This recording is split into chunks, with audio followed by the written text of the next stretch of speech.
Welcome to 4Ever1 podcast. But this is our Raw Uncut and Recap series. This is our Raw Uncut and Recap series. We're not cutting that. This mistake is supposed to be in there. Yes. Okay.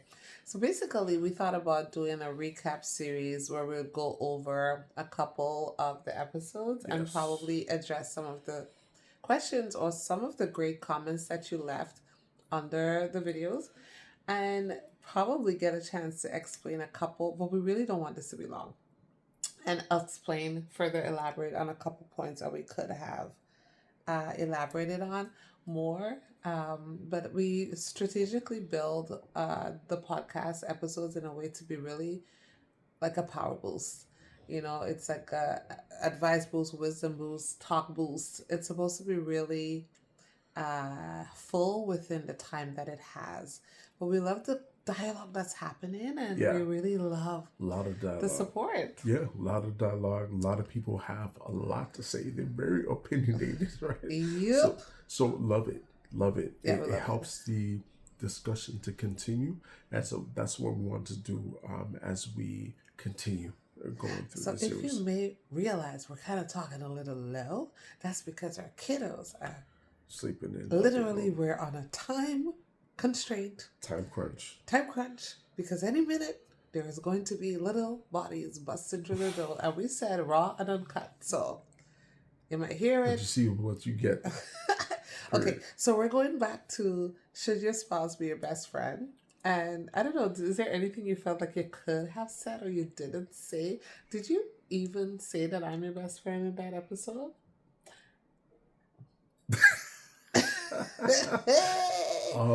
If You you're my know? best friend. Am I your best friend? We should put some cricket music in here somewhere, because wow, No. this raw and uncut is going deep. It's one thing when you say 50-50 and having a best friend and having, but right now we're asking the question, am I your best friend? You're my female best friend. I'll say that. Am I your best friend over your male best friend? Yes. Tell the truth, nothing but the truth. So help you God. We're gonna have to deal with that. Listen. You are my best friend. That's right. I can't get around that. Like, we're doing life together. You know what I'm saying? I mean, you don't do life together with your best friend. Well, we are doing life together. But we're doing life separate. I don't know if that makes sense. Either way, You know what I'm saying? Like, my best friend has been my best friend since elementary. before you knew me. So I can't, like, that's my boy. That's my brother. Did that what I'm saying? boy or brother give you 3 sons? Bring it. Bring No, thank God. Okay. No. Don't let me go into more things. Okay, because I can't. You're Because funny. every time I No. would lay it down, Listen, I would always you have have more a special points. place. You have a special, Same. very special. Did your boy continue the legacy Come on. of your name? Come I'm on. just No. asking questions. Oh, When hey, you say those are- best, Those are some valuable when you questions. say best, Right. it needs to be something like legacy building. And as far as I know, I'm the only legacy building one here with Ooh, you. Thank God. Okay, so Yeah. let's just get things clear. Thank God. Thank God. Okay. Okay? No, but that's my brother. You know what? So that's family. You know what I'm saying? Anyways, You're you know my who family. you are. You know who you are. Let's. Okay, so we now decided who each other's best friends are. Right. Yeah. Am I your best friend? I was gonna slip this one too. Yeah. I was trying to move right along. Am I your best I friend? would say so. Really? I would say so. Above your actual female Yeah, buddy? Because you have a lot of friends. I do. A lot of female friends too. Yeah. So I'm like, really? You would Yeah. tell you would place me above them? I mean, it's not a tit for tat. Really? But it's a tit for tat when it comes to me. Wow. I Okay. mean, I build legacies, so You I don't build know. legacies. Anyways, Okay. so Should Your Spouse Be Your Best Friend was our first episode, and as you see, it could get a little complicated. But I think the biggest thing about Should Your Spouse Be Your Best Friend is that what we need to be careful about is that someone else not taking the place of where your spouse is supposed to be. Right. If you have a friend that you're calling that girlfriend to tell you news of your promotion before your wife, Right. or something goes wrong and you're trying to go sit there and talk to that girlfriend because she's your best friend before your wife, Right. we're going to start to have some problems. Right, exactly. Because she can be your safe space. Okay? That's a whole nother story, though, right? Yeah. That's a whole nother story. And yeah, that's a whole nother She story. can't be your safe space. No, agreed. And those are the boundaries. You gotta set boundaries. That's boundaries. something that we discussed in the video, right? About having boundaries, putting up those things in place in order to be safe and to keep your marriage secure and keep yourself secure, right? Highly important that we gotta maintain that, right? So your female friends, male friends need to know that those boundaries are there, and not cross those boundaries. And if they do cross those boundaries, you got to be there to be like, nah. And your spouses, you have to know your boundaries. You have to know that this is something I should speak with my wife with first, or, Exactly. It just they can't be more important than your spouse. Period. Okay, they can't be the one you run to. Yeah. I'm thinking about that Celine Dion song. Is it Celine Dion or Whitney Houston? Run. Oh, okay. To you. Okay. They can't be your run to. I get it. I don't need to continue singing the song, so the reference. I got the reference completely. I think they got the reference. God. They got the Okay. reference. So we have some comments to go over quickly. So I fixed credit on YouTube. He commented and said that you guys are always in my head, and naturally people are going to have feelings and they're going to get signals crossed. But as you said, boundaries and trust and breathing room is so important in your friendship. And so he is directing this comment to the friendship that is building. And if you're building a friendship with a friend that they become your best friend, it's to really have those things crossed, because signals can get crossed. And I guess what he's talking about is that if you start, opening doors for your best friend in a certain kind of way, or you start paying her meals all the time, or you're always bringing her flowers, and those are boundaries. Okay. Bringing the best friend flowers all the time. What on. are you doing? Are you dating? That's a definitely That's clear going to sign. start to confuse her. Maybe confuse her. Maybe he's confused. Maybe No, he's if he's confused, then he needs to stop. That's what he's talking about. You start doing all these things for friend, right. which is mirroring a dating life and a relationship life. What you doing? Yeah, you can't. You confused. She's like, oh Lord, now he like me. Now I gotta break up somebody's marriage.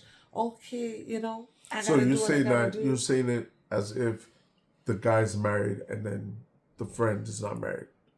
Exactly. So the guy that he already crossed the line. Like, why are you getting flowers for, unless it's the person's birthday and the wife knows and all kind of things. You know what I'm saying? Fixed credit is saying it's important to have those boundaries, and naturally sometimes with a relationship between a male and a female may ignite some type of feelings, Right. but you can't have your signals crossed. Yeah. Fix them signals. Okay, look.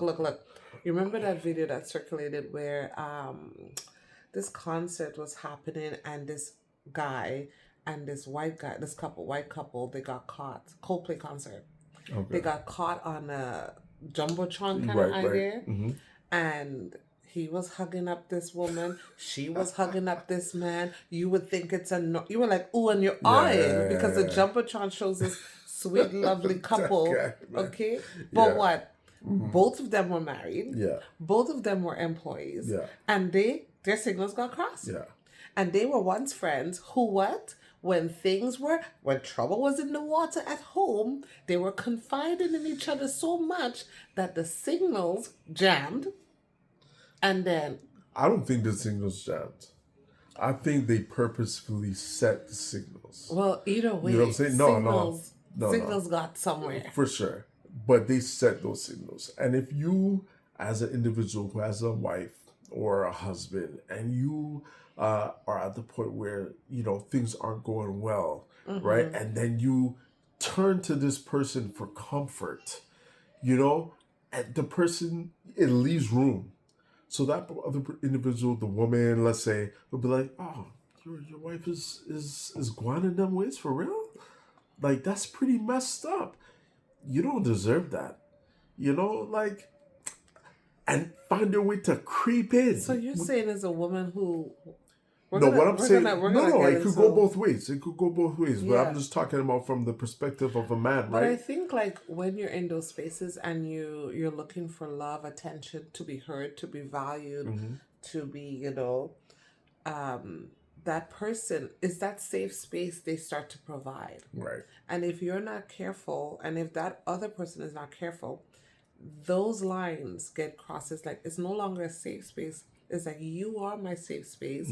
You are the person I come to and I run to help me fix and feel better. Right. And of course, emotional attraction and feelings start to grow. This is why I believe males should go to their male best friends about certain things. You don't go to your female friends about every single thing. Talk to them. Stuff with your wife. Yeah, no. Talk to your male best friends. Yeah. Talk to your male friends.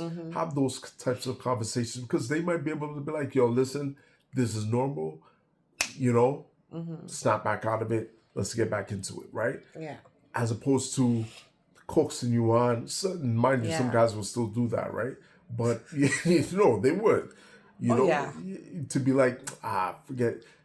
But you're talking about really that feminine touch of her, like saying, "Oh, yeah, the feminine. It's different. It's very different. Yeah, watch those lines. So we have a question under "Should your spouse be your best friend?" This is on YouTube. Listen, by the way, check out our YouTube channel, okay? Because we're almost nearing what 50? 50? Almost 50 subscribers. Listen, thank you. Yeah. We appreciate that, right? We're on the road to 100. Anyways, that's another story. 1,000. Yeah, 1,000. Okay, yeah. Yeah, but I mean, on the way to 1,000. We're gonna be frank here. You two put out some kind of nonsense about how you gotta do how many hours? They doubled the hour watch time from 4,000 to 8,000. Coming February. February. And listen, we love talking. We love our relationship. But none of this is free, guys. Okay, so they now make the boundary a little bit further ahead. They move the goalposts. Right. And we need y'all to make sure you're subscribed. Make sure you watch. Comment. Get us those watched hours before February 2027. Oh gosh, it's 6 months. It's right there. So we're really trying to see how we can get there. Anyways, get there? Another note. We will, and we will with the help of the community. Yes. So we're hoping. We're working on that. Because I'm not gonna feel bad about wanting to make money for the things that I say and the things that I do. Yeah. Right. We gotta break that. Exactly. Okay. Callie Dawkins 85 under our episode 1. He said, "I'd still like to know more about how you guys handle platonic relationships and if you had many in the past, what happened to them now?" Okay, that was a very good question. As a matter of fact, I started to respond to this and it erased. Like I had a whole long thing and it erased. Okay, yeah. So what do we? Let me see here. Platonic relationships. Okay, so a bit about how you guys handle platonic relationships. Okay, so how could I address this now? Platonic relationships, I don't have a problem with platonic relationships at all. Okay, male, female, I don't have a problem necessarily. Maybe before in the past, I was a little bit, just a little bit jealous. Not too jealous, but just a little bit. and I would say this: clear boundaries have to be set. We talked about that before. Everybody got to know their place and stand on it. There has to be a level of trust as well for your partner, right? Yeah. Like I have to trust her, she has to trust me, right? Talk from your perspective about trust. Talk about. Well, I feel like I think for me, like in the past, like I said, when we met and you had friends who are girls, and you said, this is the relationship, this is what's going on. You introduced me to them. You know, you never hide me away. Like, I never felt like threatened or anything like that by that. But I feel like you were upfront, and we talked about that in the podcast. You were upfront about those friendships, and things like that. But also, you were a little bit iffy about me and some guy friends. You didn't know them. It was a bit uncomfortable. Yeah, especially if they've expressed interest, or at some point, like. To me, I'm like, you shouldn't be friends with these people. You were saying basically, like, all of the guys, like, they're basically their Yeah, I know how guys say guys. Their intention is guys are waiting in the cuts. They wait.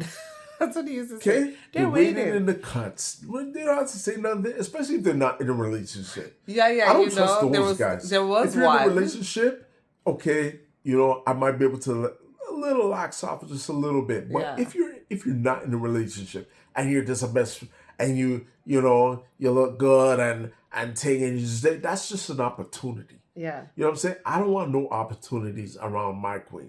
Okay, I don't want none of that. Well, you know what? I think back in the day we weren't really together yet, but I remember one of my past people, they used to just check in like quarterly, just to see if I was still quarterly. Yo, you see the guy's taking like a business transaction, guy. Yo, we got like business records. It's basically like, I'm just checking in to see if you're still dealing with that guy. Get out of here, guy. Get out of here. I don't want to hear none of that. Quarterly check-ins. Yeah, quarterly check-ins. That's so funny. Absolute nonsense. Anyways. This is what I'm talking about, okay? Waiting in the cusp. Waiting in the cusp. Waiting in the cusp. Waiting in the cusp. And there we go. Close the door, baby. We have another entry coming in. Close the door, please. Let's try not to do too much in this video. It's a lot. It's a lot. Yeah. Okay. Kaleel Glanville, 5832. She says. Let me see. Oh, he says. Kaleela. She. Oh, yeah. Kaleela. Beautiful name. I don't want anyone at my wedding that won't be there for my marriage. If you're coming to this party, stay your butt home. If they're not for. If you're just coming to party. Yeah. Oh my gosh. Like, that's a big thing. Right? Yeah. Like, the intention of people. They say if you're at funerals and weddings bring out the true characteristics and of individuals. You'll see who your friends are at your funeral and at your wedding. So, honey, as soon as you start to see people's attitudes start to change once you get engaged, you start to boot them out. They don't even get to the wedding list. Yeah. And that's such a great and important. Protect your marriage, protect your circle. Yeah. Yo, you know what? If I could give any advice to anyone getting married or looking to get married, keep it small. Keep that circle small. Yeah. Because keep the wedding small too. Keep the wedding small. My God. Because at the end of the day, at the end of the day, it's the people who really root for you that matter. Everybody else, forget them. Yeah. Forget them. Because it's a waste of money, waste of time. It's a waste. But you know what? During our engagement, it was about 80 people. And we had potluck food. Oh, that was beautiful. And the vibes. DJ, it was so much love. We could have got married right there. And we literally were like, we should have just asked somebody to come right then and there and do it right then and there. Because it costed us, I would say, under $500. Yeah. That was beautiful. And because we had so much community invested. And then we get to the wedding. And I remember, wedding night, being called about this and that and this and that. Just feeling like, oh my gosh, I really should have just gotten married in this small upstairs reception hall. Because originally you were like, let's go away. I'm just happy you're saying it now. Because but I've been saying that. You wanted to go away. Yeah. And it's only afterwards I was like, man, for real. You see, after the engagement part, I told you, I was like, I wanted to have a beach wedding. I love the beach. I love the water. I want to do it there. Who can come? Welcome. Who can come? It's okay. We hold no grudges. And that would minimize the guest list. And you wanted everybody there. But you know what? I was on that side. And I wholeheartedly tell people they should do that. Yeah. Even if they get married in a courthouse, or small in front of a preacher, keep it tight, keep it small, and then keep it moving. And probably do something big afterwards if you want to. It's not necessary, right? It's the two of you. It's only afterwards, after my mom passed, I was like, I'm glad I was You able to did, give yeah. her that moment as well, Yeah, as my it's mom, true. as well as you. My mom, You yeah. know, have that wedding and be able to dance with her and stuff like that. That's what was like, Oh, you know.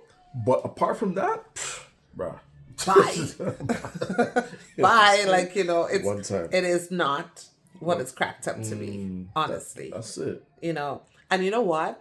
A lot of times during the wedding planning stages, I would, like, we were tested and tried. And also, I would be thinking, you know what? People say, like, I basically booked our honeymoon before the wedding stuff because I was like, you know what? At the end of the day, when this wedding is done, it's really about me and you. And I didn't want Yeah. to spare any expenses for that. So I put that there first. Once that's done, we can head out into the sun. Okay, Gigi Lux said, I feel like you shouldn't seek a best friend with anyone outside of God. My partner is my partner, the end. That's really interesting. And I Yeah. think, how would you take that? God is God. You know what I'm saying? Ain't nobody taking God's place. And although people can, you know, I still think that God has given us community and Yeah. that God has given us earthly relationships in order to tend to and make sure that we steward them correctly.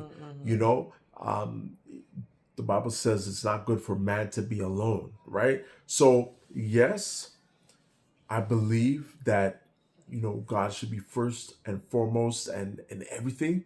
I think that's what kind of keeps us glued, right? Yeah. Is having God at the center, right? Yeah, and I think in a lot of ways that's kind of like what you're saying too. It's like some of the best friendships are built, are geared and steered through the scripture. Yeah. And when you learn how to steward your relationships properly, money, that's the type of energy and environment you'll be created if you put God at the center of your friendships, your relationships. Yeah. So I do love that. Yeah. I love that. Okay, do you have anything from Facebook before we move over to episode No. 2? Okay. No. So we're on to episode 2. And if you haven't checked, that's our latest episode. Episode 2. Does everything need to be 50-50? Listen, this was a topic, okay? Yeah, somebody said the man has to do everything. 100, Yes, 100 for the man. Okay, so different people, yes. So one person said 100%, 100. Yeah. And I get that. I think that saying 50-50 is not negating 100. Like, Yeah. I feel like even if you do 50-50, you got to bring your 100%. You know what I'm saying? That's how I view it. Well, how right? I view when the person said it was that, especially because the role of the man in the house is to provide. So that's why when you asked the question in the podcast recording and I said, are we going straight to finances numbers when we talk about 50-50, but are we talking about emotional percentages? And the idea of numbers anyways in relationships just shouldn't be there. I think that at the core is where we're trying to say, because different phases, different seasons require different percentages of each individual, that how about we just not define anything in numbers or hold a person to a specific number of value, but just know that we are a team. And if I can't show up, you're right there ready to step in, and the same vice versa for you. Right. But this comment about 100, it's particularly for the man. He's a provider. Don't expect me to come in with 50. You need to come in and bring your 100. If I want to offer up my 50 or 40%, then that's there. But don't depend on the 50 and the 40 and the 60 or whatever from me, because you're supposed to be doing 100. Right. And I agree with that. Now, this kind of ties into something another person said. I know him from back in the day, but on Facebook, I didn't think we should say the name on Facebook, but anyways, he was just saying, as a man, when it comes to my home, everything under my roof is my responsibility. Whether someone else lives there with me or not, those bills are going to be paid. My wife is soft. She's kind, she's nurturing, she's generous, she's sweet, she's loving, she's delicate, and she's feminine. She's everything I have ever enjoyed about a woman. She's free to be all those things because certain stressors don't exist for her. She's covered. If her life was difficult, mine would be miserable. See? So it's easy by design. None of this happened overnight. It took years of meticulous thought, preparation, and planning. But the end result was always the goal. There's really no such thing as 50-50. I really love that comment, but I want to highlight a part of that comment. When he is in his role, they're a team. When he is in his role, his place, she is naturally in her role and her place, and they both lend their values, whatever they offer for the relationship, supply to each other, that creates a beautiful system that works for their family. And I love that with him providing and taking care of so many things, it allows her to be in a more soft and feminine phase. And we love that. We love that. And I think that's really important to understand sometimes for women who are always in hustle mode, who are always go, go, go, go, go. And then there's an expectation that you want her to be soft and feminine while she is struggling in a corporate world, right? Yeah. Where often she cannot maintain a soft and feminine persona because that does not get her into the rooms that she needs to get into because she has to take care of her family.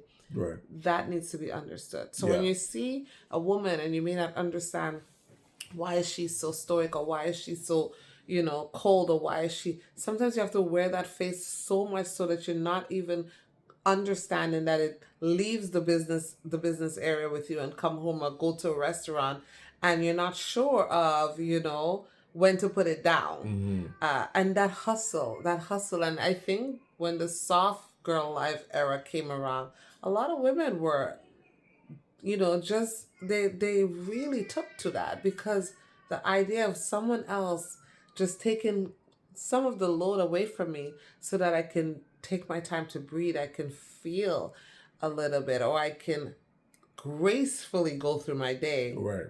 Was something that a lot of women don't experience. And I think maybe that's a call to the men. Yeah, I think so. I think so. I think that there could be a level of comfort, comfortability. But at the end of the day, what I like is that should be the goal. The goal should be to have her not have to deal with any of those things. He brought up another thing under the comments. Man,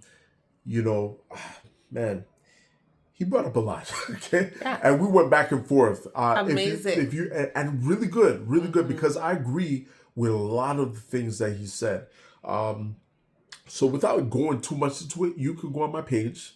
Okay, Facebook is there. Okay, you can go through the conversation. It has to do with 50-50. So it was the promotional post for our last episode. It's all 2. There. Yeah, it's episode 2. Yeah. Okay.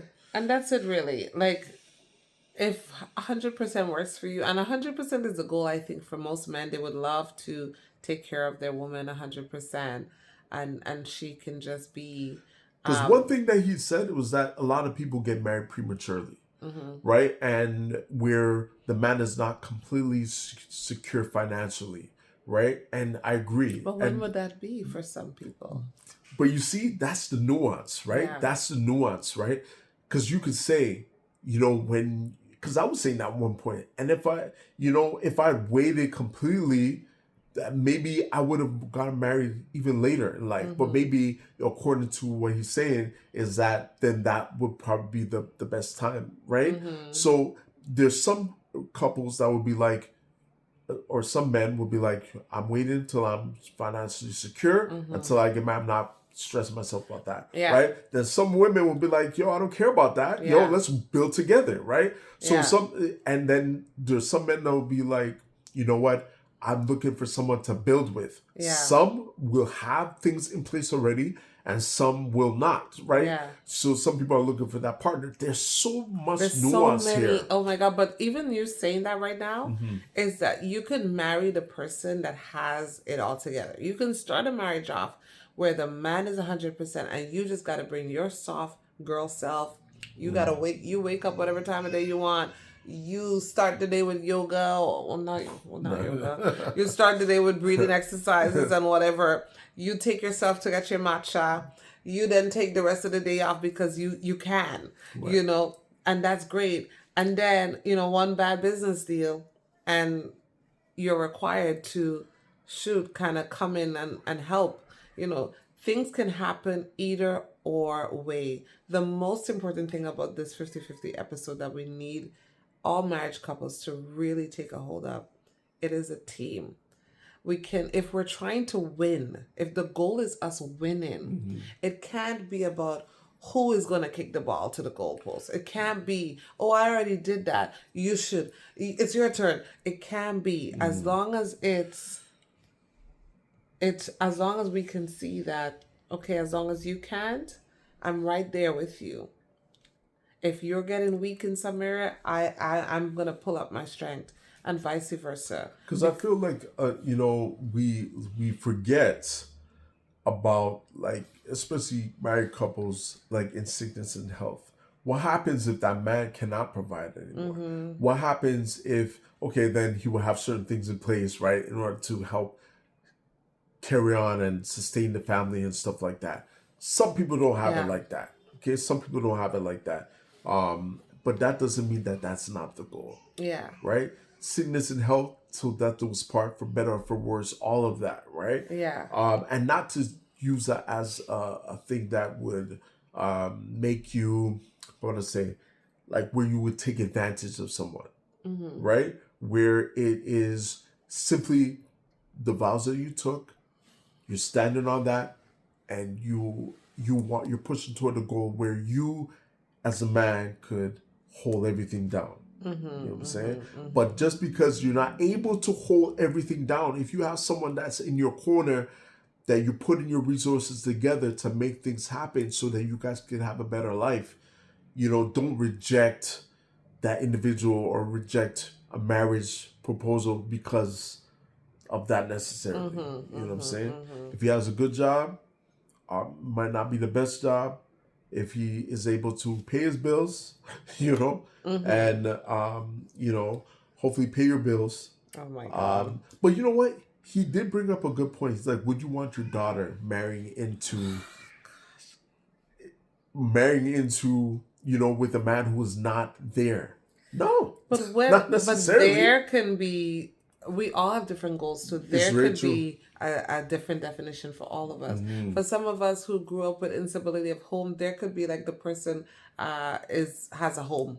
Right. There could, and it doesn't matter what home, And those who've grown up differently, there could mean that the person is physically there and they don't require anything else from them because of abandonment issues. Very good point. It is very hard to define. And again, we come back to whoever you marry with. Just know that you're riding it out together. You're equally yoked. That you're on the same wavelength. You're on the same path. You have the same types of goals and dreams in order to make that stuff happen. But I feel like the dialogue between me and this individual was spectacular. You can go check it out on my page, my personal page, Kaleel John. All right. Okay, so as we're closing this episode, because I'm kind of tired, it's been a long day. I used to do this fun thing when we're dating, and I'm gonna close the episode. Yeah, he doesn't know about it. So I'm gonna close this episode off with that fun game. Okay, what is it? So when we used to date, because we're probably gonna have to do an episode about this. Like when we used to date long distance, we used to do all these different things, and one of them was doing quizzes. Okay. So who's the most likely? Who's most likely to get lost in their own neighborhood? Really? Yeah. My own neighborhood, Toya? I think Seriously? so. Babe, you have a hard time remembering Not my things. own neighborhood, though. Come on, Toya. Who's most likely to spend hours reading reviews for a $10 item? Absolutely not me. Me? You're Babe, you joking. take a little bit to make a decision. I think. Okay, but okay, that's one thing. But this is a completely different thing. Come on. Okay, who's most likely to accidentally wear mismatched socks out of the house? Not me. Yeah. Black on black all the That's time. me. That's Yeah, me. yeah. Thank you. Absolutely me. I'm like, Who's most likely to text back within 3 seconds? me. I would say me. No. I would say me. No. I'm going to say me. No. Yeah. Who's most likely to order the exact same food every single Me. time you eat out? That's Me. absolutely not true. First of all, I could do an entire episode about the way I struggle. What are you The way talking I about? struggle to eat Wow. when I have to wait for this man to order off of a menu. No. Kaleel act like No. every restaurant Let's is go back to that 5-star question. Michelin, No. where he has to go through the entire menu with the waiter. The wheels of the And- bus go round and round, round and round, round and round. Listen, Yeah. It No, is no, the go back, truth. go back there. No. Go back. Wait. No. Who's What's most it likely saying? to order the exact same food every Me. single time you eat out? If I go to a place, it's only if it's a new place, Toya. Mm-hmm. But if I go to the same place, I'm ordering the same thing all the time. All right, okay. All the Who's time. most likely to bring a snack with them absolutely everywhere? You. That's right. Yeah. That's why we don't go hungry. Who's most likely to fall asleep 5 minutes into a movie they picked? You. Me? I stay up watching the movie. You're knocked out, gone, guy. You are gone to another universe. I don't know what you're talking about. I have good intentions. Yeah, okay. I have good intentions. You are funny. And I literally take how many weeks to watch them? Yeah, exactly. Me, I don't know. Yo, you watch that? Yeah, I watched that movie. I don't know what's You were going knocked on. out. You were gone. I was gone. Who is most likely to start talking to a random dog on the street? You know that's not me. That's not me. I'm not talking to no random. You know that's not me. I know that. You You don't know like I dogs. I cross the street. Yeah, you don't like dogs. It's but- not that I don't like dogs, babe. Remember what happened to me? Yes, I understand that. It's traumatic. But what I'm Babe, don't what- you even mention it. But what I'm saying is, okay, I don't do that either. I'm not gonna talk to no random dog. I Like, know who that's does great. that? That's mental stuff. Like, what kind of question is this, by the way? Like, come on. Who is most likely to cry during a lighthearted animated movie? Not me. Oh, I will cry. Who is most likely to use a map apps even when they know exactly where they're going? Me. Yeah. Me. I I like put that GPS on one time. Thank God for GPS. I remember back in the day, MapQuest. Yeah, I had to print out the map. Oh Nah, my not God. Do you anymore. remember when we got lost in New York? Yeah, And thank with God we no had printed. GPS? No GPS. Phone died. We're in the mountains. You remember where we actually And we had a came through? little bit of gas. You remember it was like Grand Theft Auto when those guys like Essay and Yeah. Chico. That's the kind of environment we ended up in. Okay. And I felt like it was Grand Theft Auto going on. Nah. And they had those cars that bump. Guys had those How come I don't bandanas. remember that? Babe, we got lost in that I situation. remember thank us God being we had- lost and being lost in the hills and not having enough Yeah, no gas. gas. Oh my and like God. praying, and it was on empty. And then the sun was going down. Yeah. Anyways, guys, we can go on, but was thank you another for thing. joining us for the Raw Uncut recap episodes and just getting a little bit about us through all of the quizzes, which we're gonna have at every Raw Uncut episode. See you in the next. That's it. Love y'all. Peace. That was good, eh? Yeah. I think we sound fake now. That was good, man. That was good. Okay, You whatever. got it? Okay, you gotta go get the kids. I want a nap. Why do I have to get the kids? Because I want to nap. I'm tired. Okay, bye.